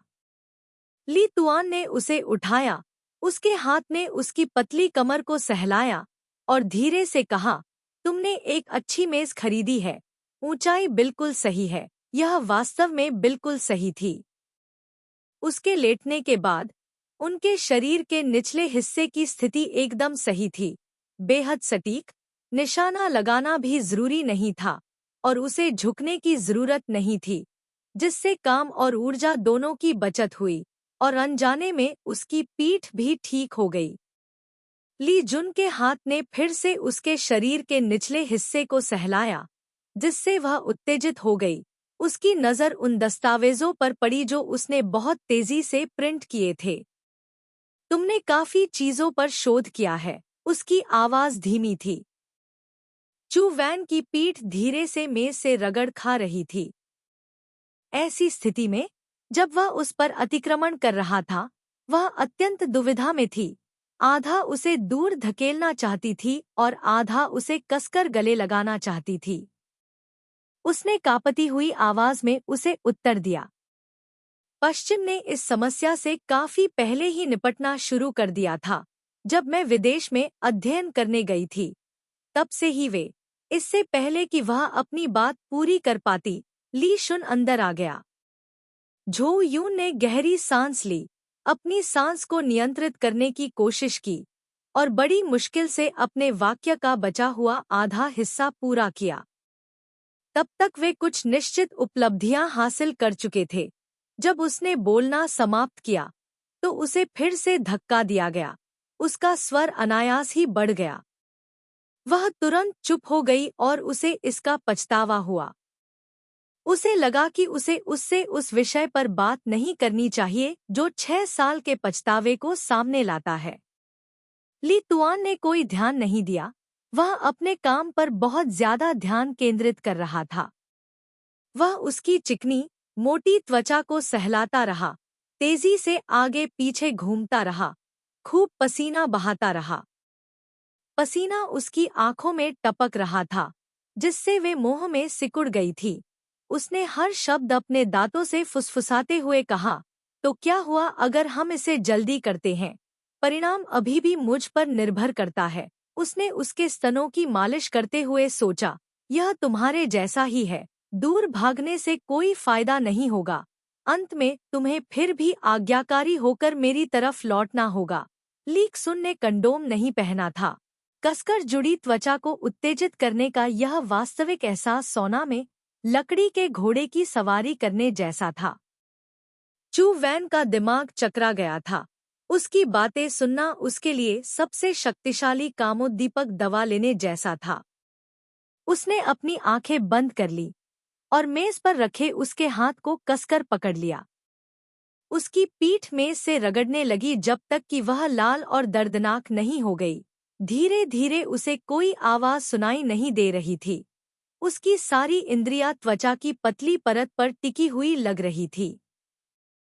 उसने महसूस किया कि उसके शरीर के ऊपरी हिस्से से लगातार पसीना बह रहा था, जो उसके पेट से होते हुए उसकी पंखुड़ियों तक बह रहा था। झुनझुनी की लहरें, गर्मी की लहरें। खंड 2 अध्याय 50। उस रात ली तुआन चू वैन के घर पर सोया। शुरुआती शॉट के बाद वे दोनों थक गए थे। झो यून थोड़ा बेहतर था, लेकिन ली शुन पसीने से लथपथ था और सामान्य होने के बिना लंबे समय तक हांफता रहा। प्रौद्योगिकी उद्योग में पुरुषों के बीच यह एक आम बीमारी थी। झो यून ने फर्श पर पड़े कपड़े उठाए। ली शुन बिस्तर पर लेट गया, अपने हाथों को अपने माथे पर रख लिया और आराम करने के लिए अपनी आंखें बंद कर ली। क्या आपकी पीठ ठीक है?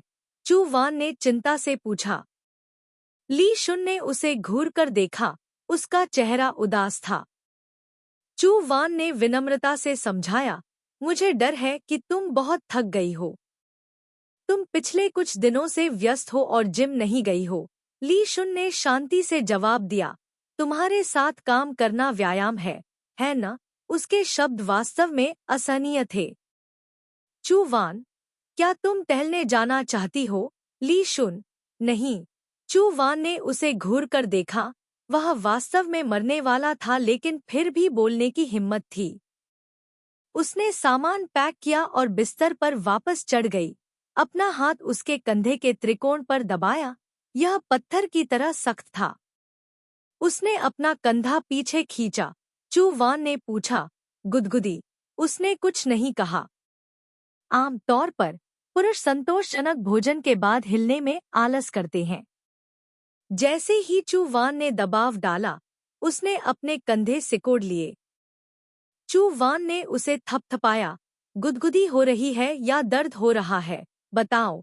ली तुआन ने उसका सिर अपने मुलायम कंबल में दबा लिया। दर्द।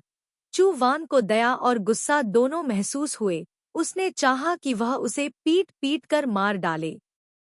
उसने उसकी गर्दन पकड़ ली और दांत पीसते हुए कहा, मैंने तुमसे कहा था कि तुम व्यायाम करने जाओ, लेकिन तुमने मेरी बात नहीं सुनी।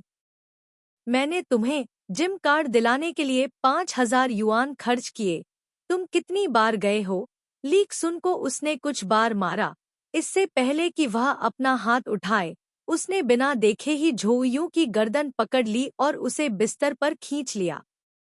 उसने उसे दबाया और वह बिना हिले डुले पीठ के बल लेट गई, इसलिए उसका ऊपरी हाथ था। ली तुआन, क्या तुम अब भी मेरे प्रति अहंकारी होने की हिम्मत रखती हो? कोचू वैन उसके द्वारा दबा दी गई थी और हिल नहीं सकती थी। उसके हाथ ने उसे सहलाने के लिए गति का फायदा उठाया। उसने फिर से उसके शरीर को सूंघा। पसीने की वजह से उसके शरीर से और भी बदबू आ रही थी। उसने आलस से उसकी ओर देखा। तुम्हारे पास इन बातों का जिक्र करने के लिए समय है। तुम कुछ ज्यादा व्यावहारिक काम क्यों नहीं करती? चू वान ने उसकी पकड़ से बाहर निकलने की कोशिश की और मुश्किल से कहा, व्यावहारिक क्या है, मिस्टर लाई? उदाहरण के लिए, मुझे मालिश देना। चू वान ने एक पल सोचा, धीरे से बिस्तर से उठा और उसके लिए व्यावहारिक काम करने लगा। ली तुआन की पीठ अकड़ गई थी, खास तौर पर उसके कंधे। चू वैन को बस थोड़ा जोर लगाना था, तभी उसकी मांसपेशियां अकड़ गईं और दर्द करने लगी। उसे धीरे धीरे उसकी मालिश करनी पड़ी। थोड़ी देर बाद लाई तुआन ने कहा, ठीक है, तुम आराम करो। चू वान, कोई बात नहीं, बस वहीं लेट जाओ और मुझे तुम्हारी सेवा करने दो। मालिश करवाने के बाद लाई तुआन धीरे धीरे शांत हो गया। क्या तुम थके नहीं हो? चू वान, नहीं। जो उसके जैसा है, बूढ़ा नहीं है लेकिन पहले से ही पतित है। ली तुआन बेहद असंतुष्ट दिख रहा था। तुम थके क्यों नहीं हो? यह सही है, तुम बस लेटे हुए मजे कर रहे हो ताकि तुम्हें थकान महसूस न हो। अगली बार मुझे ऊपर जाने दो। उसकी आवाज नरम और नरम होती गई और थोड़ी देर बाद वह सो गया। चू वान ने लाइट बंद कर दी, चुपचाप उसके बगल में लेट गया। वे गहरी नींद में सो गए। चू वैन पर्दे खींचना भूल गई। जब वह जागी तो सुबह की धूप पहले से ही खिड़की से आ रही थी, जो लाई तुआन की पीठ पर चमक रही थी। उस समय चू वैन के मन में अचानक यह विचार आया कि अगर अभी भी उसका जीवन समाप्त हो जाए, तो भी उसे संतुष्ट करने के लिए यह पर्याप्त होगा। वह उठकर बैठ गई, अपनी पीठ को हेडबोर्ड पर टिका लिया और एक बच्चे की तरह अपने घुटनों को गले लगा लिया। उसने अपना सिर घुमाया और उसका चेहरा देख सकी। अब तक चू वैन को कभी भी किसी के सोते हुए चेहरे से परिचित महसूस नहीं हुआ था, यहाँ तक कि दोस्तों और रिश्तेदारों से भी नहीं। केवल ली शुन, केवल उस सोए हुए चेहरे ने उस पर एक अमिट छाप छोड़ी। उसका अस्तित्व ईश्वर द्वारा जानबूझकर तय की गई नियति की तरह था। उसके जैसे किसी व्यक्ति के लिए उसके जीवन में आना, उसके सभी पछतावों की भरपाई करना, उसकी सभी कमियों को पूरा करना। उसे लगा कि उसे देखा जा रहा है, इसलिए उसने धीरे से अपनी आंखें खोलीं। उसकी पहली नज़र उस पर नहीं, बल्कि अपने आप आगे की ओर देख रही थी। झो यून उसके जागने का इंतजार कर रही थी। उसने कहा, ली शुन, चलो शादी कर लेते हैं। वह अभी अभी उठा था, इसलिए उसकी आंखें अभी भी जल रही थी। वह अभी भी उन्हें पूरी तरह से नहीं खोल पा रहा था। झो यून ने आगे कहा, मैं तुम्हें जरूर खुश करूंगी। उसने अपनी आंखें बंद कर लीं, अपना चेहरा फिर से कंबल में छिपा लिया। काफी समय बाद उसने एक धुंधली सी आवाज सुनी, ठीक है। दोपहर को चू वान घर चला गया। घर का माहौल पिछली बार की तरह बर्फ के तहखाने जैसा ही था। घर आते ही उसकी माँ उसे डांटने के लिए तैयार थी।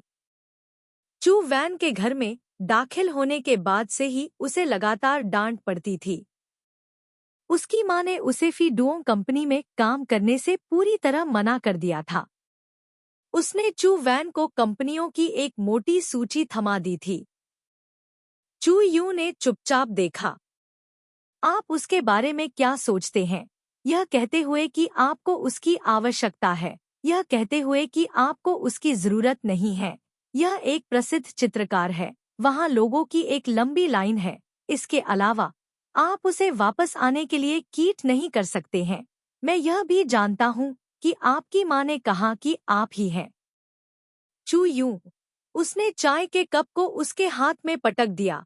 चू यू सैट हडलिंग अप सोफे पर, अपनी माँ को डांटते हुए सुनकर उसने अपने मन में सूत्र का पाठ किया।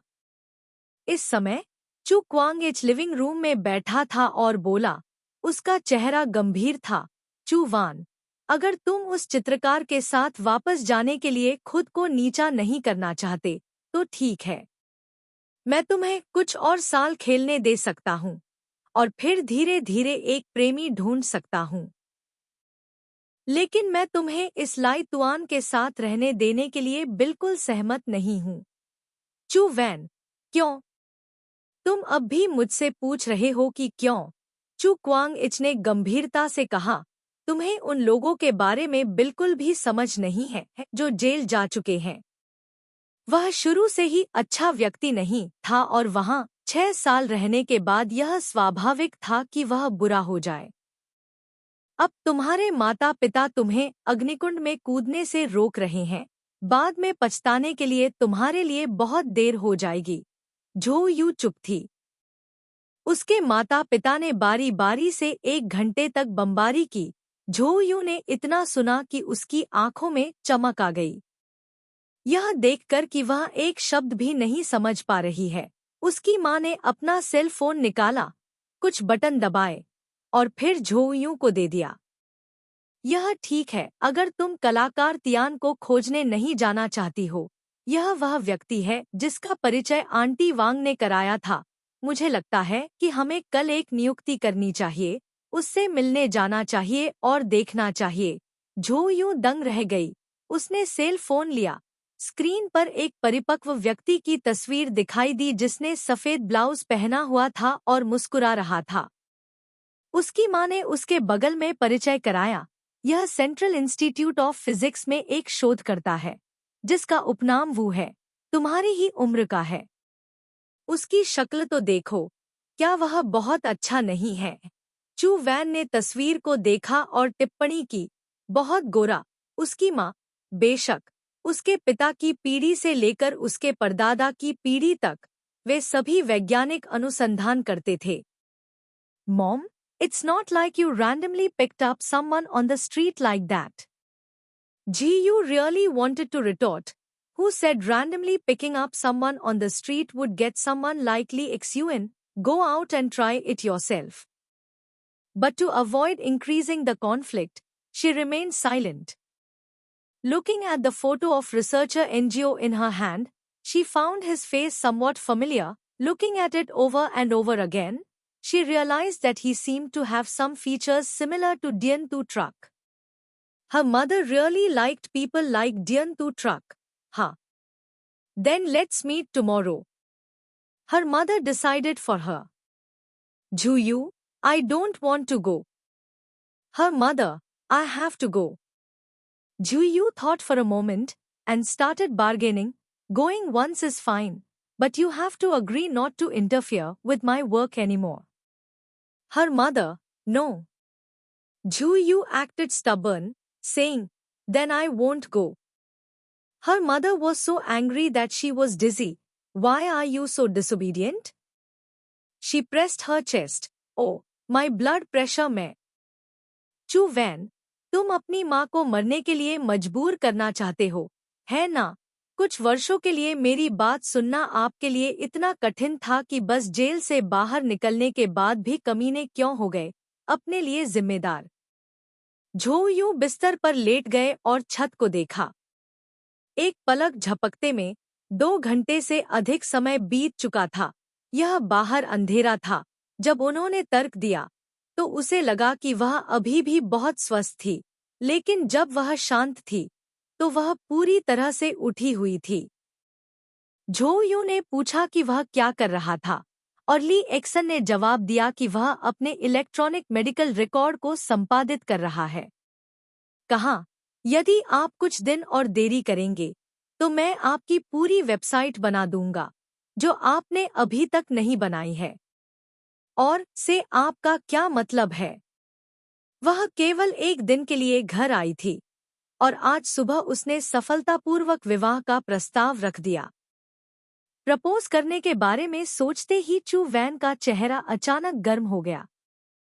चू वैन, उसने उसे धीरे से पुकारा। झो यून ने धीरे से कहा, क्या हुआ? ली जुन ने कीबोर्ड पर टाइप किया, शांति से कहा, अपने परिवार के साथ इसे बहुत तनावपूर्ण मत बनाओ। झो यून, मुझे पता है ली जुन, यह सामान्य है कि आपके माता पिता सहमत नहीं हैं। हम बाद में इसका पता लगा लेंगे। झो यून नहीं चाहती थी कि वह इन मुद्दों के बारे में सोचने में समय और प्रयास बर्बाद करे, इसलिए उसने विषय बदल दिया। आप मेरे इलेक्ट्रॉनिक मेडिकल रिकॉर्ड के बारे में क्या सोचते हैं? ली जुन ने व्यंग्य किया, यह अभी डेटा संग्रह चरण समाप्त हुआ है। झो यून ने मुंह बनाया। ली जुन, आपने यह कब से करना शुरू किया? आपने इसे केवल वेब पर किया है। क्या आपने इसे मोबाइल फोन पर विकसित करने के लिए कोई कदम नहीं उठाया है? झो यून, आपने इसे तब किया था जब आप पहली बार विदेश गए थे। ली जुन ने फिर से प्रशंसा की, यह मूल रूप से काफी अच्छा है। डेटा फील्ड की विशेषताओं के प्रकार जैसे कि डॉक्टर, क्लिनिक, प्रयोगशाला, बीमा, धन, सभी वहाँ हैं। इसके अलावा आप यह भी जानते हैं कि आपने उस समय जो ज्ञान प्राप्त किया है उसका अधिकतम लाभ कैसे उठाया जाए। विदेश में पढ़ाई करना पहले से ही बहुत अच्छा है। चू वैन, मुझे ऐसा क्यों लग रहा है कि तुम मुझे चिढ़ा रहे हो? वह हंसा। चू वैन बिस्तर पर लेटी हुई ली तुआन से बातें कर रही थी। उसका कमरा कई सालों से नहीं बदला था। शांत रात और बंद दरवाजा उसे कई साल पहले की रात की याद दिला रहा था। उसने एक ड्रेस पहनी और नए साल की पूर्व संध्या पर आतिशबाजी की आवाज का इंतजार किया। नंगे पैर घर से बाहर निकली और उस व्यक्ति से मिलने के लिए कड़ाके की ठंड में दौड़ी जिससे वह प्यार करती थी। तब की तुलना में अब उसका मूड बहुत शांत था और वे दोनों बहुत अधिक परिपक्व थे। भविष्य की योजनाओं की बात करें तो भी अब पहले जैसा उत्साह नहीं रहा। प्यार हो या करियर, दोनों ही लगातार आगे बढ़ रहे हैं, रात में बहती नदी की तरह, धीमी लेकिन मजबूत, धीरे धीरे बहते हुए, जिसे रोका नहीं जा सकता। खंड 2 अध्याय 51। अंत में चू वैन ने उस भौतिकी शोधकर्ता से मिलने न जाने का फैसला किया। वह 3 दिन तक घर पर रही और उसके घर में 3 दिन तक शोर शराबा रहा। उसकी माँ ने झो यू के ली शुन के साथ रिश्ते का विरोध करने के लिए हर संभव तरीका अपनाया, यहाँ तक कि उसे बेहद कड़वे शब्दों में डांटा भी। अब मुझे उसके लक्ष्यों या आदर्शों के बारे में मत बताना। भले ही उसके पास महान योग्यताएं हों, लेकिन वह सिर्फ एक कमीना है जिसे 6 साल की कैद हुई है। वह और हमारा परिवार एक ही दुनिया के लोग नहीं हैं। झो यू उसे मना नहीं सका। उसने पाया कि जितना अधिक वह लाई तुआन का बचाव करेगी, उतना ही अधिक उसकी माँ उससे नफरत करेगी। ऐसा लग रहा था कि उसकी माँ को लगा कि उसकी बेटी अवज्ञाकारी हो गई है क्योंकि इस कमीने ने उसे बिगाड़ दिया है। तीसरे दिन की शाम को ली जुन ने फोन करके झो यू को बताया कि उसने उसका इलेक्ट्रॉनिक मेडिकल रिकॉर्ड सिस्टम बनाना समाप्त कर दिया है। उन्होंने उसके साथ केवल सिस्टम के भीतर डेटा स्थानांतरण के मुद्दे पर ही चर्चा की, इसके अलावा किसी अन्य विषय पर नहीं। लेकिन चू वैन को एहसास हुआ कि वह चाहता था कि वह जल्दी से वापस आ जाए। चू वैन को पिछले कुछ दिनों में इतना डांटा गया था कि उसका चेहरा काला पड़ गया था। उसे उम्मीद नहीं थी कि जब वह जाने वाली थी तो उसे फिर से यह सुनना पड़ेगा। उसने अभी भी पहले की तरह ही तरीका अपनाया, उस पल का फायदा उठाते हुए जब उसके माता पिता गहरी नींद में थे, चुपचाप भागने के लिए। उस रात चू वैन ने अपना सामान पैक करना समाप्त किया और सबसे पहले अपना बैग नीचे रखा, फिर चुपके से दूसरी मंजिल पर स्थित मंदिर के कमरे में चली गई।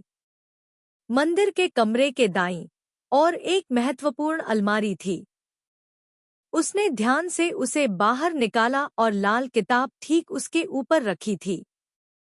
चू वैन ने घर की रजिस्ट्री बुक जेब में रख ली और जब उसने अपना सिर घुमाया तो उसने देखा कि शीशम की वेदी पर बुद्ध की मूर्ति चुपचाप उसे देख रही थी।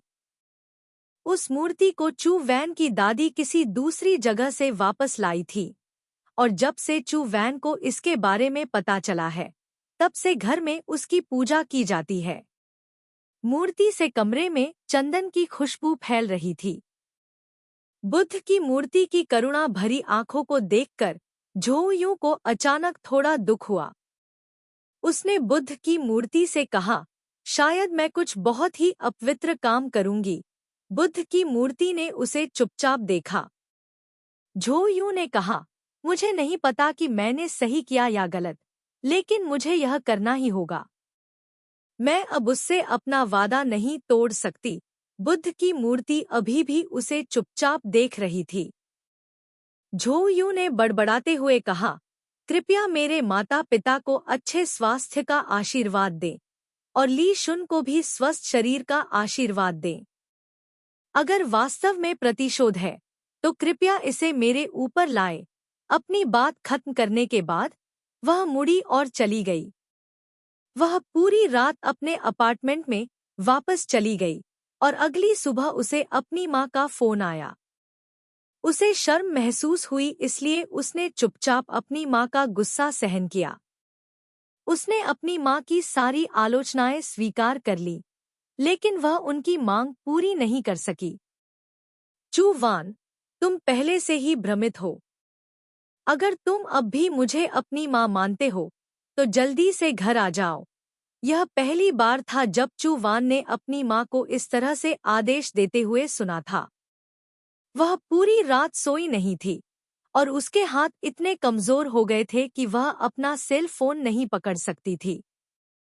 अभी उसकी माँ को पता नहीं चला था कि उसने घर की रजिस्ट्री बुक चुरा ली है, इसलिए झोउ यून ने धीरे से कहा, माँ, चलो जब हम शांत हो जाए तो इस बारे में बात करते हैं। उसकी माँ, किस लिए शांत हो? अगर तुम ऐसा करोगी तो मैं कैसे शांत रह पाऊंगी? तुम इतनी मूर्ख कैसे हो सकती हो? यह तुम्हारे बचपन से लेकर अब तक की सारी मेहनत की बर्बादी है। उसकी माँ की तीखी आवाज ने झोउ यून को ऐसा महसूस कराया कि उसके कान के पर्दे फटने वाले हैं, इसलिए उसे सेल फोन को थोड़ा दूर रखना पड़ा। न तो माँ और न ही बेटा एक दूसरे को मना सके। वह लगातार आलोचना करती रही, जिससे चू वैन और भी ज्यादा परेशान हो गया। उसने सबसे पहले फोन रखा और बाथरूम में चली गई। शॉवर से पानी बंद करके चू वैन ने खुद को शांत करने के लिए एक गहरी सांस ली। जब तक वह बाहर आई तब तक फोन चालू नहीं था। वह देखने गई, उसकी माँ ने कुल 3 बार फोन किया। चू वैन ने फोन बंद किया, तैयार हुआ और कंपनी में चला गया। डोंग टू डोंग का नवीकरण परियोजना काफी सुचारू रूप से आगे बढ़ रही है। कई श्रमिक उत्साहपूर्वक तार लगाने का काम कर रहे हैं। डोंगसी यांग निर्माण स्थल पर नहीं थे, इसलिए झांग फांग पर्यवेक्षक बन गए। दूर से उसने झोउ यून को देखा और खुशी से उसका अभिवादन किया। टीम लीडर झोउ यून ने पास आकर झांग फैंग के हाव भाव तुरंत बदल गए। तुम्हारा रंग इतना बदसूरत क्यों है? तुम्हारी आंखें रैकून की तरह काली हैं। क्या राष्ट्रपति डोंग ने तुम्हें छुट्टी पर घर नहीं भेजा? झोउ यून ने पूछा। वे कहाँ हैं? झांग फैंग ने कहा, वे एक्सप्रेस डिलीवरी कंपनी में मीटिंग कर रहे हैं। झोउ यून ने कहा, express delivery company? Zhang Fang ने गर्व से कहा, यह सही है। हमारे राष्ट्रपति डोंग ने वहां परिसर का अधिग्रहण किया था। पहले तो उन्होंने केवल मुख्य हॉल उधार लिया, लेकिन बाद में उन्होंने उनके प्रबंधन कार्यालय पर भी कब्जा कर लिया। झोउ यून अवाक रह गया। झांग फैंग ने चिंता से पूछा, क्या तुम ठीक हो? क्या तुम्हें सर्दी लग गई है? तुम्हारी आवाज इतनी कर्कश क्यों है? झोउ यून ने अपना हाथ हिलाया। वह लाई तुआन को ढूंढने के लिए एक्सप्रेस डिलीवरी कंपनी में गई। कंपनी की लॉबी में कई कर्मचारी अपना सामान पैक कर रहे थे। झोउ यून अंदर आया। मैनेजर के दफ्तर का दरवाजा थोड़ा खुला था। इस कोण से कोई केवल डोंग सी यांग के पार किए हुए पैर देख सकता था। उसने कुछ गहरी सांसें ली, फिर दरवाजा खटखटाया। डोंग सी यांग, कौन है? उसने ऐसा व्यवहार किया जैसे यह जगह उसका अपना घर हो। चू वैन ने दरवाजा खोला और कार्यालय की ओर देखा, जो लॉबी से अलग नहीं था, जिसमें विविध सामान जमा था। ली तुआन एक छोटे से सोफे पर बैठे थे। उन्होंने अपना लैपटॉप अपनी गोद में रखा था। उसके बगल में सिगरेट के टुकड़ों से भरी एक एशट्रे रखी थी। जब उसने झोउ यून को देखा तो वह कुछ सेकंड के लिए स्तब्ध रह गया, फिर भौहें सिकोड़ ली। डोंग सी यांग, क्या तुम अभी अभी युद्ध के मैदान से भागे हो? झोउ यून, लगभग। डोंग सी यांग ने हंसते हुए ली शुन की ओर देखा। बैठक खत्म हो गई है। तुम दोनों को काम करना है, इसलिए पहले वापस जाओ। ली शुन ने अपना कंप्यूटर दूर रख दिया और डोंग सी यांग से कहा, बस पहले से तय कार्य प्रगति तालिका का पालन करो। उसने बोलना समाप्त किया और एक क्षण के लिए रुका। इस अवधि के दौरान मेरे पास काफी व्यक्तिगत मामले होंगे। आपने कड़ी मेहनत की होगी। डोंग टू डोंग, ठीक कहा। ली तुआन ने चू वैन का हाथ पकड़ा और चला गया। लिफ्ट में कोई और नहीं था। ली तुआन ने धीरे से कहा, क्या मैंने तुमसे नहीं कहा था कि अपने परिवार के साथ चीजों को मुश्किल मत बनाओ? चू वान, नहीं, बस थोड़ी देर प्रतीक्षा करो और सब ठीक हो जाएगा। ली तुआन ने बस चुपचाप उसे देखा। उसने उसका हाथ पकड़ा और कंपनी की बिल्डिंग से बाहर चला गया। झोउ यून ने पूछा कि वह कहाँ जा रहा है। ली तुआन रुक गया, जैसे कि उसने अभी तक यह नहीं सोचा था कि कहाँ जाना है। झोउ यून, क्या तुमने डोंग टू डोंग के साथ चर्चा पूरी कर ली है? ली शुन, लगभग हो गई है। झोउ यून, तो क्या हम तुम्हारे घर चलें? ली शुन ने कुछ नहीं कहा। झोउ यून ने फिर पूछा, या मेरे घर चलें? वास्तव में झोउ यून अपने घर वापस जाना ही नहीं चाहती थी। उसकी माँ जानती थी कि वह कहाँ है, और उसे डर था कि उसकी माँ फिर से उसे ढूंढने आएगी। अगर उसकी माँ इस समय ली तुआन से मिलती तो निश्चित रूप से खूनी लड़ाई होती। वह उसे बिल्कुल भी नहीं बचा पाती। तुम गाड़ी चलाओ, हम कहीं और चलेंगे, ली तुआन ने कहा। वे कार में बैठे। चू वान ने उससे विशिष्ट पता पूछा। ली तुआन ने एक जगह का नाम बताया जिसने चू वान को चौंका दिया। क्या आप नाम दीच को खोजने जा रहे हैं? जिस जगह पर ली तुआन जा रहा था वह विला क्षेत्र था जहां नाम दीच रहता था। ली तुआन ने अपना सिर हिलाया। तुम्हें पहले वहां जाना चाहिए। चू वान विला क्षेत्र में पहुंचने से पहले आधे घंटे से ज्यादा समय तक गाड़ी चलाता रहा। यहाँ सुरक्षा गार्ड अब भी पहले की तरह सख्त था। उसने उन्हें रोक दिया। चू वान नाम डिच को फोन करने ही वाला था कि तभी लाई तुआन ने अपनी जेब से एक कार्ड निकाला। सुरक्षा गार्ड ने इसकी जांच की और उसे जाने दिया। चू वान को यह अजीब लगा और उसने उससे पूछा, यह कौन सा कार्ड है? ली तुआन, अस्थायी गृहस्वामी का प्रमाण पत्र। चू वान, क्या आप नहमदीच उधार ले रहे हैं? नहीं। ली एक्सन ने झोउ यून को फव्वारे के चारों ओर ड्राइव करने के लिए इशारा किया और जारी रखा, मैं इसे खरीदूंगा। सदमे, कार से बाहर निकलते हैं। क्या आपको पैसे की परवाह है? चलो। ली तुआन ने मुंह बनाया, अपनी कुर्सी पर पीछे झुक गया, बाहर देखा और सहजता से कहा, 23 अरब, एक मूल में यह 2300 था। यह एक सरलीकृत कथन है जिसमें तुआन के शब्दों के अंत में शून्य की एक श्रृंखला है, लेकिन यदि मूल के अनुसार इसका अनुवाद किया जाए तो उस संख्या के साथ कुछ भी आश्चर्यजनक नहीं होगा। इसलिए मैंने विला की वर्तमान कीमत के अनुसार अनुवाद करने का फैसला किया ताकि आप समझ सकें। चू वैन लगभग बेहोश हो गई। उसने 9 यिन व्हाइट बोन क्लॉ चाल का उपयोग करके उसकी कुर्सी के पीछे पकड़ लिया। अपने दांत पीसते हुए कहा, क्या आपने बैंक से उधार लिया है या किसी और से पैसे उधार लिए हैं? ली तुआन के चेहरे पर भावहीनता थी। Loan shark. चू वैन अवाक रह गई। बाहर घास और फूल इतने हरे थे कि ली तुआन ने उसके चेहरे को देखा और अचानक हंस पड़ा। उसने अपना हाथ उसकी गर्दन को सहलाने के लिए उठाया। नहमदिद से उधार लिया गया। उनकी आवाज भावुक थी। वास्तव में इसे ऋण नहीं माना जाता है।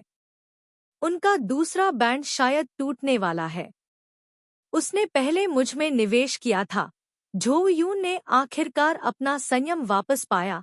विक्टन, यह क्यों टूटने वाला है? ली जुन ने व्यंग्य किया। इस तरह का लोकप्रिय बैंड 6 साल तक प्रसिद्ध होने के लिए भाग्यशाली है। रेनडी को वास्तव में सक्षम माना जाता है, जबकि अन्य लोग केवल अपने चेहरे पर निर्भर रहते हैं। खासकर वह छोटी बहन, जिसे हाल ही में ड्रग्स का सेवन करते हुए पाया गया था। उसकी प्रतिष्ठा बहुत ज्यादा है। वह ज्यादा दिनों तक लोकप्रिय नहीं रहेगी। झो यून ने पूछा, क्या वह रेनडी के भरोसे के लायक है? ली जुन ने वापस पूछा, तो क्या मैं आपके भरोसे के लायक हूँ? झो यून ने अपनी भौहें उठाईं। वह ली जुन द्वारा बताए गए पते पर गई और ली जुन ने दरवाजा खोलने के लिए चाबी निकाली। अंदर का हिस्सा खाली है, बिल्कुल भी सजाया नहीं गया है। चू वान ने उत्सुकता से इधर-उधर देखा। उसे दुख हुआ। यह उनका घर है। दूसरे शब्दों में, यह उनका और लाई तुआन का परिवार है। वह लगभग कल्पना कर सकती थी कि जब घर को ठीक से सुसज्जित और व्यवस्थित किया जाएगा तो वह कैसा दिखेगा। हालांकि उसे अभी भी लगा कि यह बहुत महंगा है। हम शुरुआती चरण में हैं। इतना महंगा घर खरीदने की कोई जरूरत नहीं है। जब तक यह आरामदायक है, हम परिस्थितियां बेहतर होने पर दूसरी जगह चले जाएंगे। उसने घर को देखा और बात की। ली तुआन धूम्रपान करने के लिए एक छायादार जगह पर चला गया। मैं बाद में एक बेहतर खरीदूंगा। चू वैन ने पलटकर पूछा, क्या आप एक बहुत ही शानदार घर में रहना चाहते हैं? ली तुआन, अगर आपको यह पसंद है, चू वैन ने चिढ़ाते हुए कहा, आप पहले से ही शेखी बघार रहे हैं। ली तुआन मुस्कुराया नहीं। उसने बस उसे चुपचाप देखा। उसकी निगाहों के सामने चू वैन की मुस्कान धीरे धीरे फीकी पड़ गई। तुम यह कह सकते हो। उसकी आवाज धीमी थी। हर शब्द लोहे की तरह पक्का था। मुझे सुनने दो कि तुम कितना घमंड करना चाहती हो, भले ही मैं अलग हूँ। मैं तुम्हारे लिए यह करूँगा। चू वैन चौंक गई। उसने उसकी ओर देखा और धीरे से कहा, चू वैन, मेरे पास कभी परिवार की अवधारणा नहीं थी। मेरे लिए शादी बस एक लंबा प्रेम संबंध है। मैंने पहले भी कहा था, प्यार में सबसे महत्वपूर्ण चीज खुशी है। मुझे उम्मीद नहीं है कि तुम मेरे साथ रहने के लिए बहुत सी चीजों का त्याग करोगी। मैं बस यही उम्मीद करता हूँ कि तुम खुशी से रह सको। मेरे बारे में क्या? चू वान को केवल अंतिम वाक्य की परवाह थी। उससे वापस पूछते हुए, क्या तुम मुझसे खुश हो? इस समय ली तुआन का चेहरा अब गंभीर नहीं था। उसने अपनी सिगरेट को झटका, मुस्कुराया और कहा, बुरा नहीं है। चू वान ने खुद से सोचा, यह पर्याप्त से अधिक है।